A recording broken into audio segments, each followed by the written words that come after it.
Golden State Media Concepts Baseball Podcast. We cover everything Major League, from spring training to the World Series. We've got your favorite club covered, from New York to Boston to LA.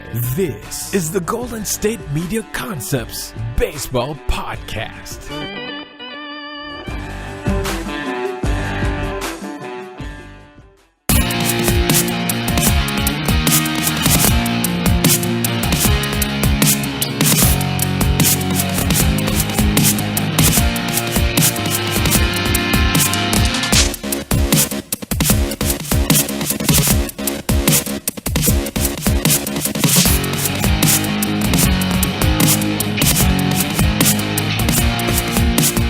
Thank you for listening to the Golden State Media Concepts Baseball Podcast, where we discuss all the wide, fabulous, fantastic, extraordinary home run hitting news in the world of baseball. My name is Ben. And I'm Jeremiah, and I am back. Finally, yeah. Thought you died or something. No, how would that be possible if I was doing the football show?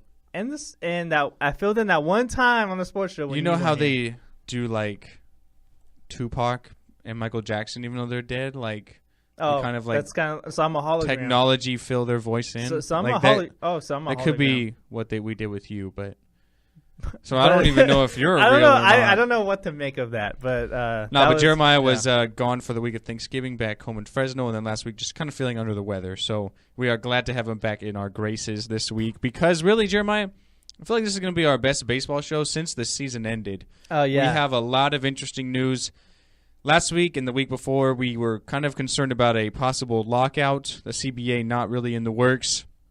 And then literally right before the deadline, the Major League Baseball Player Union and the owners were able to work out a deal. And there's actually some pretty interesting things in the deal. We'll be talking about that in the second segment of the show with some of the deals that's happened in the past week, because we do have the deal in place. Free agency is still going on, and it's making headlines even up to the minute right now, so deals breaking left and right. But first, the big news was yesterday, certain pitcher just changing his sock colors. That is Chris Sale going from the Chicago White Sox, traded to the Boston Red Sox.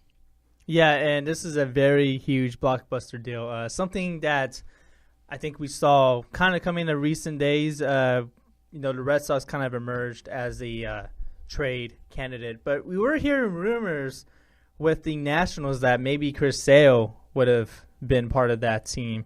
I actually like this move better for Chris Sale because he's still in the American League.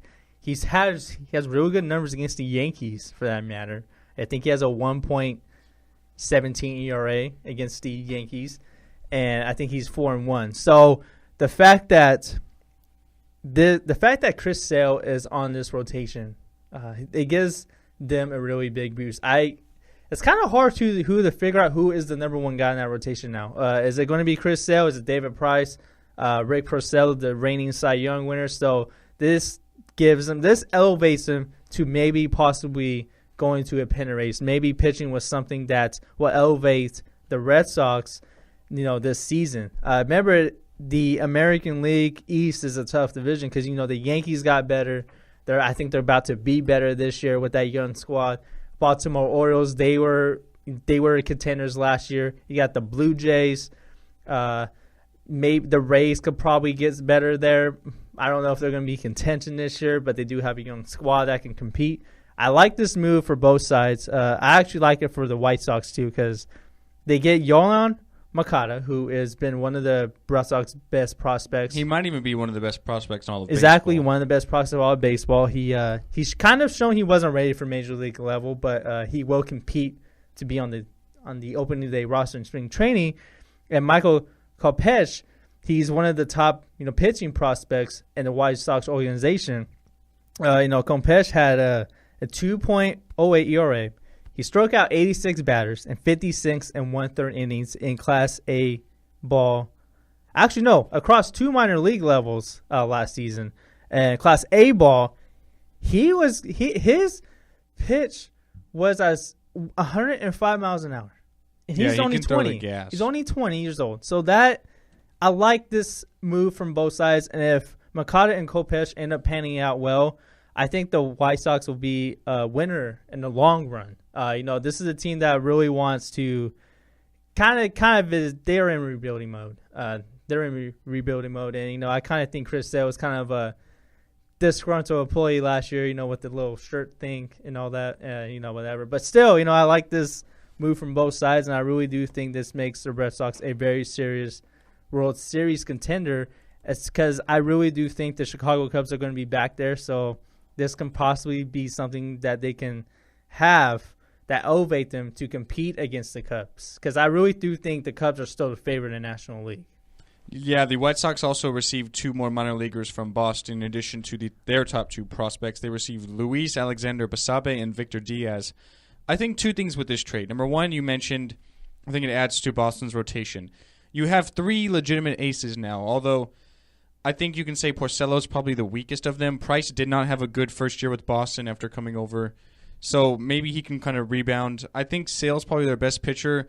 Really good. I mean, last year 17-10, so the record was there, although he kind of slumped a little bit. He's got to 5 straight All-Star appearances through his 7 years with the White Sox. He's got an ERA of 3, so he's also doing really well. Over 1,200 strikeouts and 1,100 innings, so he can throw the strikeout, get guys out. So for me, it's a great move. You add him to an already really good lineup, although it'll probably take a hit with Ortiz coming out. The one thing that stands out the most to me is the contract. Sale is only gonna get $12 million this year, and then they have a club option for the year after that and the year after that as well for $12.5 million and $13.5 million. David Price is earning $30 million. Rick Porcello is earning over $20 million. So you have Chris Sale earning the least of those 3 guys. So you have a lot more money here. Maybe you can swing a guy like Encarnacion, maybe Jose Batista to replace David Ortiz in that DH role. So you have more leeway here for Boston because Sale's contract is not really high. So I think that's a big, big addition to already a good team. You have a great lineup. You had Porcello 22-4 with the ERA of 3.15. His ERA didn't even stand out, but yet he won a lot more starts than he lost. So if the Red Sox lineup can do what they did last year, which I think it'll take a small dip, I don't think they can withstand that again. But you'll see that Sale will be successful. And this is a move I really see as a postseason move. Yeah, in postseason, exactly. Pitching wins it. That's why, and that's what they did here. And I guess you have to sort of tip your cap to the White Sox because, as you mentioned, it looked like the Nationals were the leader to try and land Chris Sale. So I'm sure they had some sort of deal in place with Washington, and then they go to Boston and Dave Dombrowski and say, "Hey, this is the deal with Washington. We're ready to take it unless you can offer something more." And then that's what happened. And then they probably went back to Washington and said, "This is what Boston's got. Do you want to up it at all?" You know what I mean? The Yankees were in the running for a while. Nothing too serious. So they kind of like played both sides of the fence here and got the best they could for Chris Sale. So I kind of have to credit the White Sox organization for that because, as you mentioned, they're in a rebuilding mode. They didn't compete last year. Probably weren't going to compete this year. Unhappy with Chris Sale with his whole cutting up the throwback jersey incident last year. So I'm not surprised that he got dealt. And I'm sure for Boston, this is only the start of it because, as I said, they have that leeway. The one thing I found very interesting about this whole thing, though, is what Brian Cashman, the Yankees general manager, said yesterday. So he said, quote, "Wow, the Red Sox are like the Golden State Warriors. They have their Curry, they have their Durant, their Green, and their Thompson." I was like, really? This is kind of interesting because... It's coming from the Yankees GM. Exactly. It's coming from Brian Cashman, who has been there since 1998. He's been there for 18 years now. And what is the Yankees' MO? Maybe not so much the last 2 years, but before that, the top free agent they sign, whether it be Alex Rodriguez or Jason Giambi, Hideki Matsui. They made a trade last year to get Aroldis Chapman. All the Yankees do is go out and buy their players. So I felt like he was kind of just like a little salty, you know what I mean? A little upset that maybe he didn't land Sale and that Sale went to Boston because this is literally the exact same thing you have been doing for the last 20 years, but now you're upset that they're going out and buying all their talent and forming a super team when this is exactly what you've done for the last 20 years. Yeah, he sounds a little salty there. And I like Chris Sale going to Red Sox better than to the Nationals because if Sale went to the Nationals, I think he would have been the number 2 guy. I still think Matt Scherzer would have been the ace there. Here, he's probably going to be the opening day starter in Boston. And if he would have went to the Nationals, he would have had a hit. Now, since he's still in the American League, he doesn't have to hit. I still think that kind of is more of an advantage for Sale. He doesn't have to spend his time hitting, doesn't have to learn how to do all that. He can just focus on pitching. And I do see this as a very clear postseason move because I expect the Red Sox to be in a postseason even if they didn't have Sale. If they didn't have Chris Sale, I would have still said they're still a playoff team. Now this makes them a championship team. I do think Chris Sale single-handedly makes the Red Sox a championship contender now. Definitely, because it's that postseason mentality that you need to have the starting pitching to get it done. You already know Boston's offense is great. Mookie Betts was an MVP finalist. You're going to lose David Ortiz, but I'm sure they're going to have a solution out there, whether maybe you call up the struggling so much Pablo Sandoval to play a DH role. Maybe you go out and sign a guy like Encarnacion. Maybe you move Bautista to a DH if you sign him as well instead of an outfielder.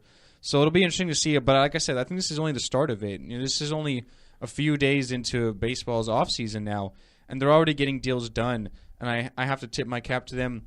They're not doing it the way that they maybe have sort of rebuild their franchise, which is developing farm system talent. Think about some of these guys. We mentioned Bogarts, Mookie Betts. Those are guys they built up. But now they're getting rid of those guys and getting a legitimate ace and a standout performer.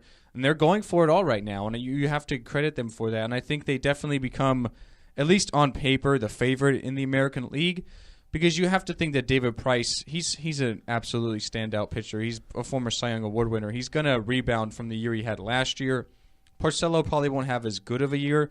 But if Boston can hit the way they did, their pitching doesn't have to be standout. They have to just sort of get through and give up an ERA of like 3 around, and you'll still win a lot of games because their offense is going to score 6 and 7 runs every time. So I think you have to say Boston's a favorite in the American League. You still have Cleveland with their strong pitching, and Terry Francona is a great manager. Texas, we'll have to see what they can do. And the American League East is just so competitive. The Yankees will be better with all the young players they have. So it's going to be interesting to see. Yeah, and I'm really interested to see how the American League and the American League East shakes out next year because I expect Baltimore to come back. I expect Yankees to be a whole lot better. I think the Yankees could have the potential to be a wild card team. Because of the young talent, you see how well they played, and with all the young talent they have in the farm system, some of them can come up to play next year. But hands down, Boston's probably the best team in that division. There's no. I can't argue against that. They're not how are you going to beat Chris Sale, David Price, and Porcello 3 straight nights? It's hard. It's going to be hard to do for any team that goes against them. I agree, man. I definitely agree, and we'll have to see how it shapes out. Obviously, injuries will determine a lot of things, and hopefully that's not the case, but we'll have to wait and see. So we'll take our first break at the Golden State Media Concepts Baseball Podcast. After the break, we'll talk a little about the new CBA and some of the deals that have gone down since last week. Tired of searching the vast jungle of podcasts? Now listen close and hear this out. There's a podcast network that covers just about everything that you've been searching. Hey! The Golden State Media Concepts Podcast Network is here. Nothing less than a podcast bliss with endless hours of podcast coverage. From news, sports, music, fashion, cooking, entertainment, fantasy, football, and so much more. So stop lurking around and go straight out to the Golden State Media Concepts Podcast Network. Guaranteed to fill that podcast itch. Whatever it may be. Visit us at www.gsmcpodcast.com. Follow us on Facebook and Twitter, and download us on iTunes, SoundCloud, and Google Play.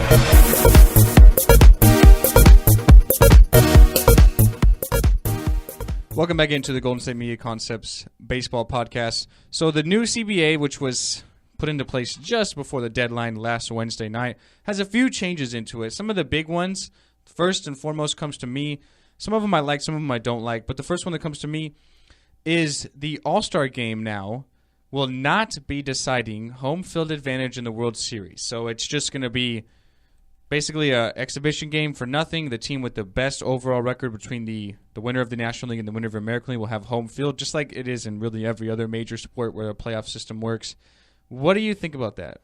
It kind of. I'm not going to say it makes the All-Star game less meaningful. It does to me.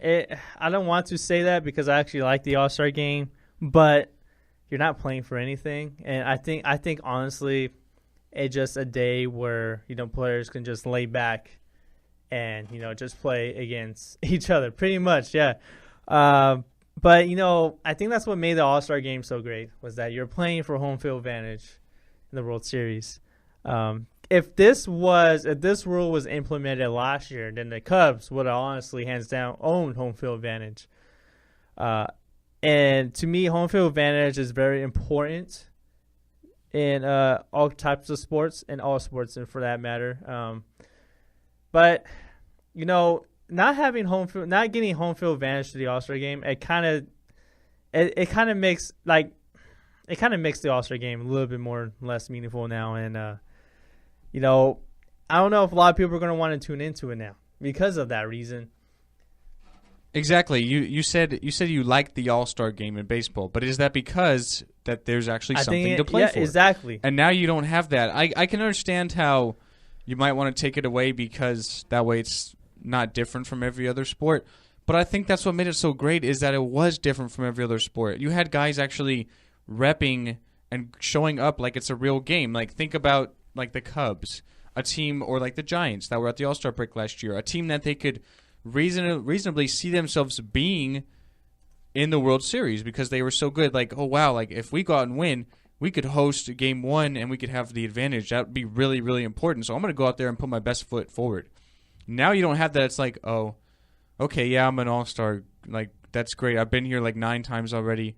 It doesn't mean much. I'm just going to go out here, take a few swings, field some balls, hope I don't get hurt, don't do anything too serious to damage my body, and not really go out there and try and win the game. So I think baseball made a bad move in that instance. I'm not a fan of it. Yeah, and it kind of – I just hope it doesn't turn into the Pro Bowl in the NFL because, the Pro Bowl, it's kind of looked at as probably a less meaningful game, probably the meaningless game in all football besides the preseason.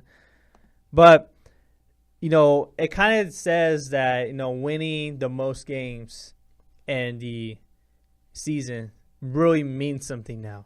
And for the past, 10 years or however long this rule was implemented, when the winner of the All-Star game does get home field advantage, it kind of made, the most wins in the league kind of less meaningful. Now we kind of have that back, because if the Cubs get the best record in all baseball, that means they got home field advantage throughout the whole entire playoffs. So for that, I do like it, but it does make the All-Star game less attractive to watch. I wouldn't say attend because I still think people are still going to attend the game, but it does I think the ratings are probably going to drop even lower now because of this. I definitely agree. Some of the smaller ones is that there's a chance for more potential games around the globe, games featuring in Asia, Latin America, maybe Cuba. I think that's great. You're trying to expand baseball abroad. You have a huge demographic in Asia with Korea and Japan, and then down there with Cuba, Dominican Republic, Puerto Rico. So that's great if they could get some major league games over there. Another small one is like how there's some minor changes to draft pick compensation. So kind of how it works in the NFL. Like if you lose one of your top players to free agency, you get a compensation draft pick for that. If you're trying to sign a guy that's going to demand a whole lot of money, you might have to give up a first-round pick, which could be really high depending on which team signs him. So there's some minor changes there, but I feel like I said, there's some good and bad in all of it. And, I mean, I guess I can understand. For me, the big one is the All-Star game, though. I'm just not a fan of that. I hate that they took that away. But now we'll jump into some of the deals that have gone down within the past week. Some of the big ones, some of the small ones, just kind of touch on them before we go to our last segment. We'll talk about some rumors in that one. So some of the big ones, one that actually broke really, really recently, as soon as really an hour ago, was Ian Desmond signed a new 5-year deal with the Colorado Rockies. So the Rockies are signing him for $70 million, and they're also having to give up that number 11 overall pick, sort of that compensation like I mentioned. Desmond hit 285 with 22 home runs last year and 86 RBIs for the Rangers. And Jeremiah, you got to imagine going to Colorado, Coors Field, that 22 home runs could easily turn into at least 30. Maybe 40. And this already adds to an already powerful lineup. With Trevor Story, if he would have stayed healthy, probably would have been contention for Rookie of the Year. Carlos Gonzalez, whether he's going to be there or not, I don't know if he's going to get traded there, but as of now, he's still on the team. Charlie Blackmon, probably one of the best leadoff hitters in the game, probably really underrated for that matter. I really do like this move because it adds to the Rockies' strengths, and that is offense. It adds to their strengths, and I do expect a big year out of Desmond, and he's not going to play shortstop because Trevor Story's there. And he's probably going to play first base, right? Yeah, the Rockies did announce that Desmond will be playing first base. Yeah, he can play center field whenever they need him to. He did that with the Rangers last year. He kind of has the versatility where he can play multiple positions. For that reason, I do like that as well. And I like the move. I expect Desmond to have like 40 home runs, maybe 100 RBIs. And don't forget, they still got Nolan Ariano there, who's probably one of the most feared hitters in the game. Probably one of the most underrated players because of the team's been so bad for so long. But this adds to an already powerful lineup, and I like it. Another big deal that went down a couple of days ago on Monday is the San Francisco Giants have at least found one guy to solve that problem that is their bullpen. They signed Mark Melancon, formerly of the Nationals and the Pirates last year. Within the last 3 years, Melancon has blown 10 saves. Last September, the Giants blew 9, in addition to over 30 that they blew the whole entire year. I know you are a Giants fan, Jeremiah. The deal is $62 million for 4 years. So they got a little lesser of a deal. You have Kenley Jansen out there as a closer. You have Aroldis Chapman out there as a closer. So to me, it seemed like the Giants kind of went with definitely a good closer, but not the top guy in order to try and maybe bring in some more guys. They could use maybe an outfielder, more additions to that bullpen.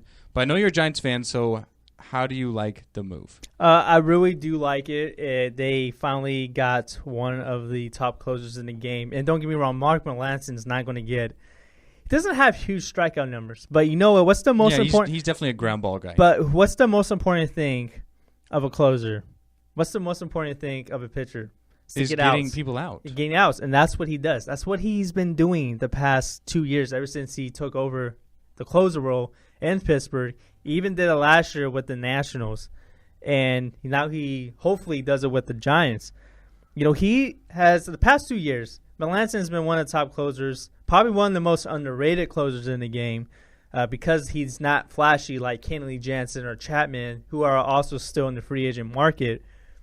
Melancon had 47 saves last year. Then before that, had 51. So he's been he had almost 100 saves the past 2 seasons. When was the last time the Giants had a closer with that many saves? I guess you can say maybe Brian Wilson, but even he was kind of exactly crazy and erotic out on the mound.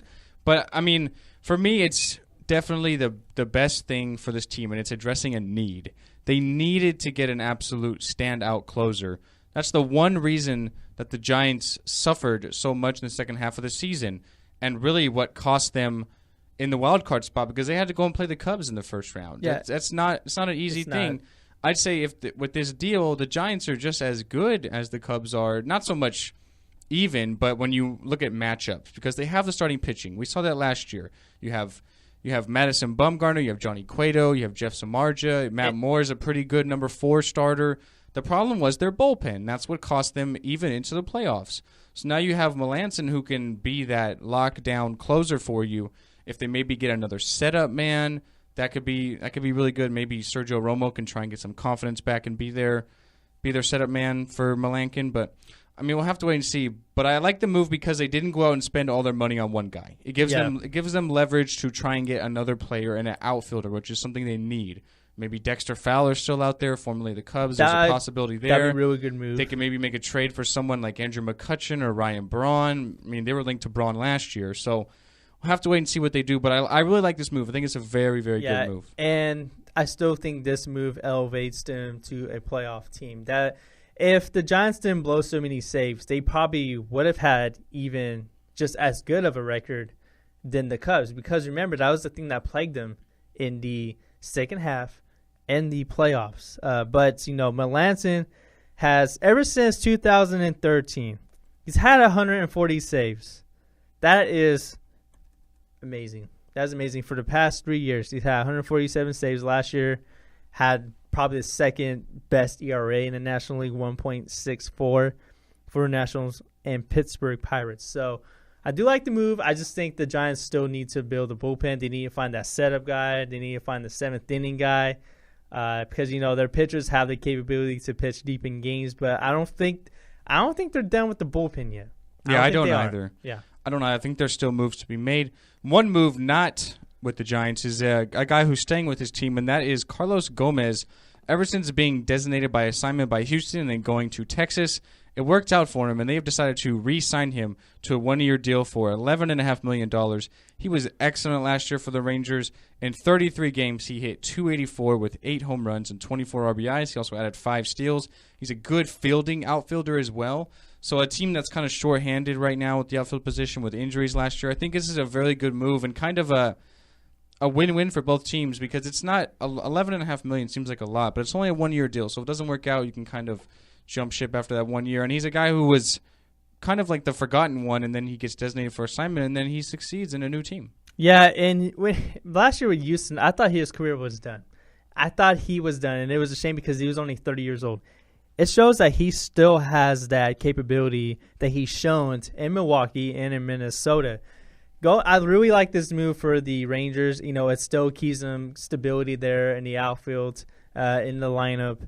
And I saw it was a tale of two halves for Gomez pretty much of last year. And that was a really great he did really good for the Rangers. I do think if he played the full season, he probably would have been really great. He probably would have been an all-star if he would have kept that pace if he keeps it up with the Rangers. So I do like the move. Pretty underrated move, but really good move. Definitely. And then the last move we'll talk about really quickly is Wilson Ramos has decided to catch for a different team, formerly of the Nationals. He has decided to join the Tampa Bay Rays on a 2-year deal. He had a breakout year last year, hitting 22 home runs and 80 RBIs with a .307 average. Coming back from a torn ACL the year before, it's really nice to see that he's kind of succeeding. Although he's going to the Rays, who need a lot of help, he's not going to be nearly as sort of prevalent as he was in the Nationals, a playoff team. So have to wait and see, but I think that's a very good deal. Yeah, I do like the deal too, and the only problem I have with Ramos is that he just can't stay healthy, and if Ramos can stay healthy, then this is a really great signing by the Rays. I think if he already adds he will add much needed help in that lineup because the only really scary bat that they have is Evan Longoria, and without him, anyone else in that line doesn't really scare anybody. So Ramos adds really good power to the bat. He was, he had a really all-star caliber season before he got hurt. So I do like this signing by the Rays as well, only if he stays healthy. That's the thing with him. He hasn't stayed healthy. If he stays healthy, he could be a really great player for them. I definitely agree, my friend. So we'll take our last break at the Golden State Media Concepts Baseball Podcast. After the break, we have a certain closer that might be reportedly going to a new team in a trade. And other closer news, we have some sort of rumors, some leaks, maybe some predictions to talk about. Bryce Harper wanting $400 million. We'll talk about that and more right after the break. Do you want to be healthier, yet you just don't know what to do? All these shows telling you this and that, but nothing seems to work. Well, listen close. Golden State Media Concepts has got something great for you. The Health and Wellness Podcast dedicated to workout trends, healthy eating habits, diet, and everything about healthy living. Join us in our banters as we help you not just live life to the fullest, but live it to the healthiest.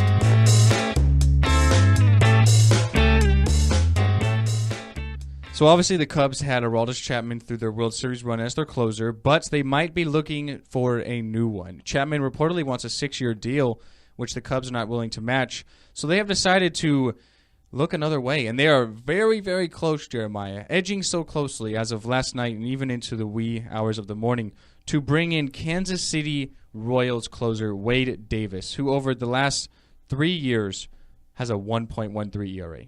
Yeah, and ever since taking over for the closer before him, Dang, I forgot his name on top of my head right now. But, Davis has been a really good player for the Kansas City Royals, was a very instrumental, part, the reason why they won the World Series 2 years ago.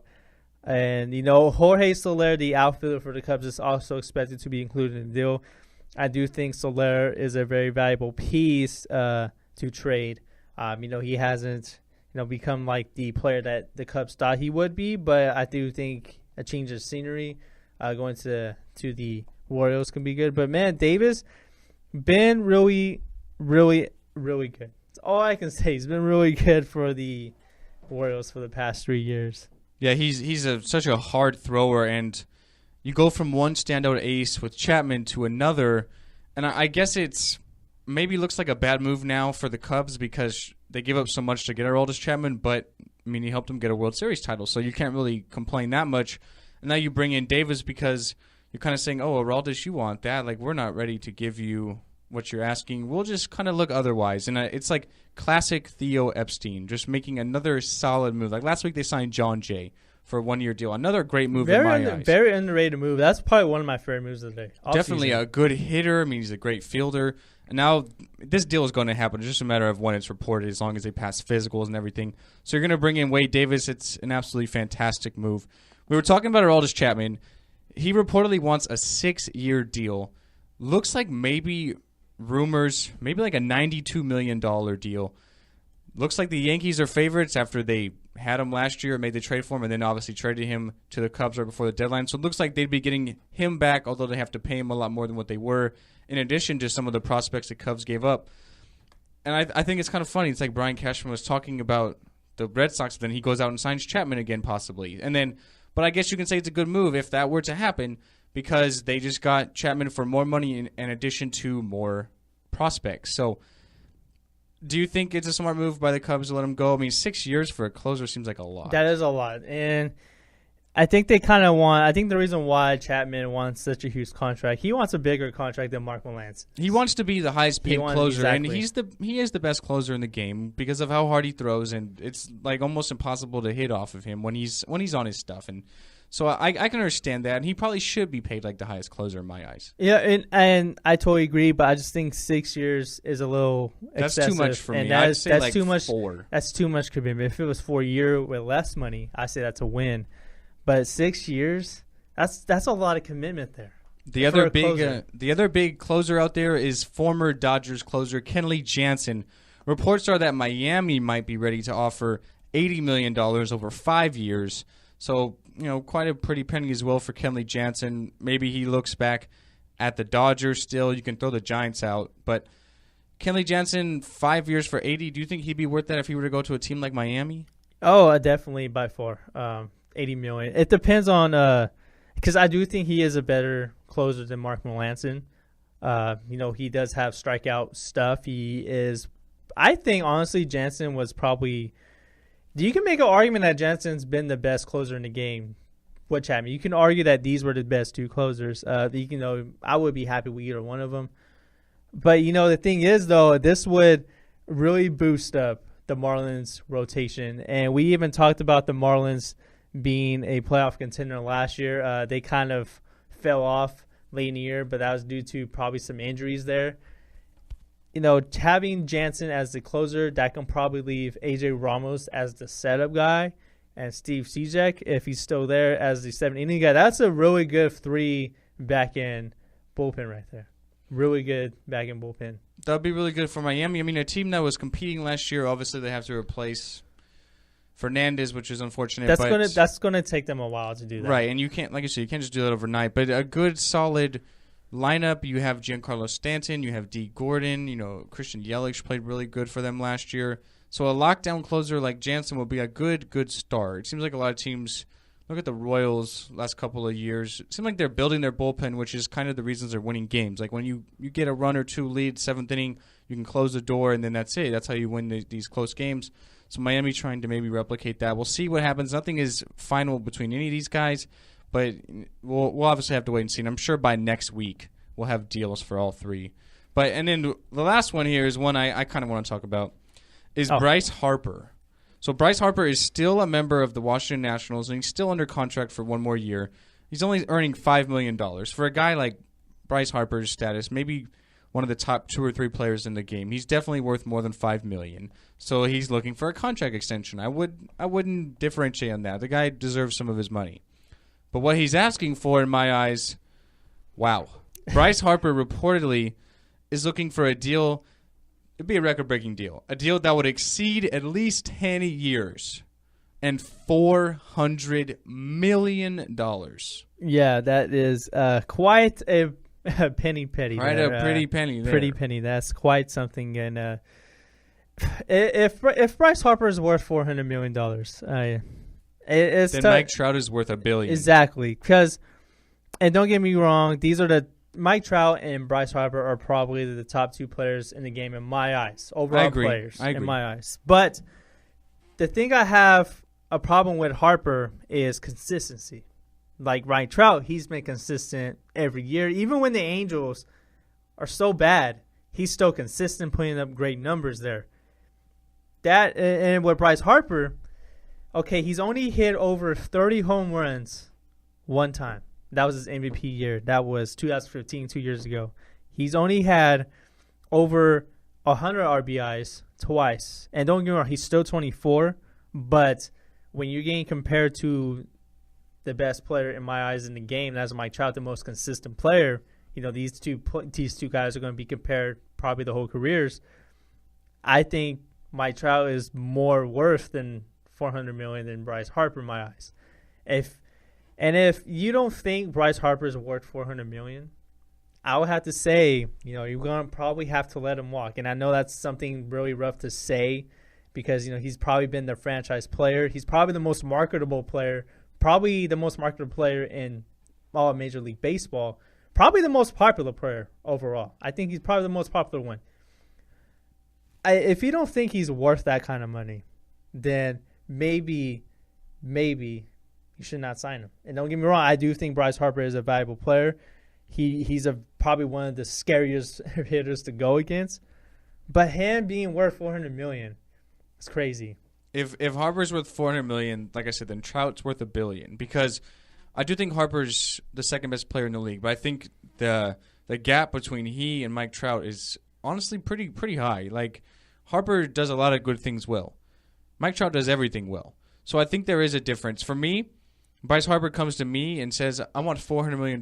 I'm saying, here's a plane ticket. The Yankees are you're going to want to take that terminal. You want to go to land in that airport for the Yankees. They'll meet you at the gate. You know what I mean? Because I realize you're going to have to pay him probably a record-breaking deal. Yeah, I get that. But $400 million? $400 million, okay. If it was a deal more than 10 years, then I can see that. But $400 million, that is absurd. And for me, the other problem is the deal. He wants at least 10 years. So, like, he's 20. He'll be 25. So, say it's 10 years. You're looking at 35. But for me, what if he has injury issues? You're still paying that guy. That's the thing as well. That's the thing I have about these huge contracts is that you're risking so much money for a guy that could possibly get hurt any moment now. Exactly. You saw what the Yankees did with Alex Rodriguez, paying him until his late 40s. The Angels are still paying Albert Pujols, and he's reaching up there in age. I realize Harper is a lot younger than them, but if he has injuries, especially to those key points that always linger on, like your knee, your back, those are the things that, like, wow, he's done after like 5 years already, and we have 5 more to pay him. And then we're kind of seeing it now with Giancarlo Stanton. He hasn't been able to stay healthy since that big contract as well. Exactly. And with it all being guaranteed, I feel like in baseball and basketball, I'm not questioning players, mindset or their ability or anything, but it's like my contract's guaranteed. Why am I going to push myself to the absolute limit unless I'm 100% healthy? In football, it's a little different. Your contract's not guaranteed. Your signing bonus is. So you kind of are like playing for it every time because you could get let go. If you're paying Bryce Harper this, you're not going to let him go. You know what I mean? So it's like, I could play today, but I'm still feeling a little bit of pain. I'll kind of take the rest of the series off. Like I'm not saying that's what people do, but there's that mindset in there. We've seen it happen before. Look at Steve Nash with the Lakers. He opted to not retire, even though he should have, but because he's on a contract. Yeah, he should have retired like a few years earlier. Exactly, but because he's on a guaranteed contract, he opted not to. So you've seen that happen in the past. So For me, the problem would be that I'm paying this guy 10 years, and if he happens to get an injury with a knee or something that like changes how he plays the game and what he can do, then you have problems. So I would never do that. And like I said, the train to New York is that way. Like, have at it. You know, I have a good starting pitching rotation with Scherzer and Steven Strasburg. I'll kind of build around there. Yeah, you know what I mean, that's what I would say. And 400 I think some of it has to do with his agent. Scott Boras is one of those guys that just always tries to nickel and dime his way to get all of his players the top money and contracts and everything. So, Hey, but I don't blame Harper for asking for a lot of money. I don't blame him. You know, no, absolutely not. I don't blame him at all. You're still thinking about yourself day one. Exactly. So. You're still thinking about, you know, your family there. You're thinking about your life. But I don't blame him asking. I don't blame Harper at all for asking for a lot of money. But when you're on the other side, when you're ownership and when you're in the front office, you got to think to yourself, is he really worth it? And, you know, you got to think about, how long are we going to be in contention for it? Can we be in contention for a decade? Longer than a decade. I do think they can, but it's tough to predict the future in baseball. It's probably the toughest sports to ever predict at all. I definitely agree. One thing the Nationals could be looking at, since Harper may or may not be the future there, is possibly a trade for a former National League MVP, and that's Pirates outfielder Andrew McCutchen. The Pirates obviously in a rebuilding sort of setup the next couple of years, kind of like the White Sox with their big star Chris Sale trading him to Boston. You have Andrew McCutchen, who is a big trade possibility. Maybe Washington. You're looking at maybe Los Angeles. The Giants could be in the mix for an outfielder. Have to wait and see. But the leader right now has got to be the Nationals. No deal has been made, but there's obviously rumors. Do we think McCutchen gets traded? I do think so. I think it's going to come in a matter of time. I'm not going to say when or if. Actually, I am going to say when, because I do think he's going to get traded. But the team that I think he's going to get traded to, I can't really predict that. The Pirates haven't been good for the past couple of years, and they do have a lot of young studs there in the outfield. So they got, I think we forget starting Marte, Gregory Polanco are there. They kind of have emerged as the top, hitters in that lineup. McCutchen hasn't been the same hitter as, he's been really consistent. Let's just say that. But ever since his MVP year, when he hit 31 home runs, he hasn't hit that high of a total ever since then. So I can see them maybe trying to get better with young prospects with McCutchen, because McCutchen, he is 30 years old. He is getting older, so maybe his game is slowing down. I think he will make a great trade. I think he will make a great player on a contending team right now. I think him going to Nationals would be really great. Him and Bryce Harper in the same lineup would be really unbelievable. Him going to the Giants, he will add a much needed boost to the lineup, but he may not hit as many home runs as he did in Pittsburgh, but he does so many other things well. He can steal bases, get on base for that matter, knocking runs. He can do that for you. But I do think Andrew McCutchen is going to get traded. If he doesn't get traded this winter, I do think it's going to happen I think it's going to happen in the summer. I think McCutchen gets traded, and I think right now is the time. You mentioned he's kind of had a dip in production since he won the MVP. So you kind of have to strike while the iron's hot. I think if you wait until the regular season, he continues to struggle, you're going to get him for a lot cheaper than you would have at the start of the season. So because of that, I think the Pirates are going to realize we're kind of gambling if we don't trade him. We need to just do it now and get what we can for him so we can rebuild this team. There's suitors out there. We mentioned Washington. They missed out on Chris Sale. They were aiming to get him. So they have the prospects to give up for a certain guy. McCutchen's probably that guy in my eyes, especially with the uncertainty with Harper now. So I think he does get traded. I'd say relatively soon. That way you have more and more time to get him up to speed with everything. Spring training is really only a couple months away, so you got to get him ready. And I think right now is the time to trade him. Like I said, if you wait too long, he doesn't have that good of a season, you're not going to be able to get what you would have for right now. So I think a deal is going to happen. We'll have to wait and see. We have literally a week until our next show. I feel like this was our best one last 3 weeks. Next one could be even more interesting. Well, yeah, of course, I'm on it. Oh, yeah, okay there. Okay, but... No, I'm kidding. No, but, I mean, it'll be a very interesting show next week because we'll have another week of baseball deals and meetings and everything to go on, maybe some rule changes, who knows. But I feel like this was a really good show, and this is going to conclude the show. So My name is Ben. And I'm Jeremiah. And we'd like to thank you at the Golden State Media Concepts Baseball Podcast for listening. We will be back next week to talk all things baseball. Although it's the off season, we are heating up, even though it is in a cold and frigid December. And everything baseball is really, really heating up. And a lot of deals, trades, everything's going on. It's a great time to be a baseball fan. And we hope you enjoyed the show. We'll be back next week. We are signing off. Goodbye.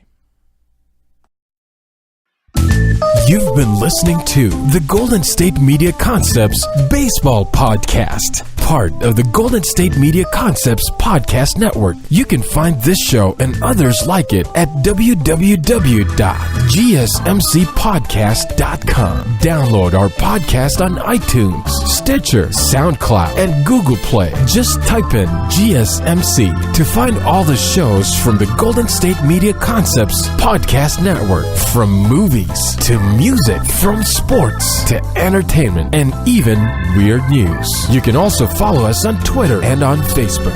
Thank you, and we hope you have enjoyed today's program.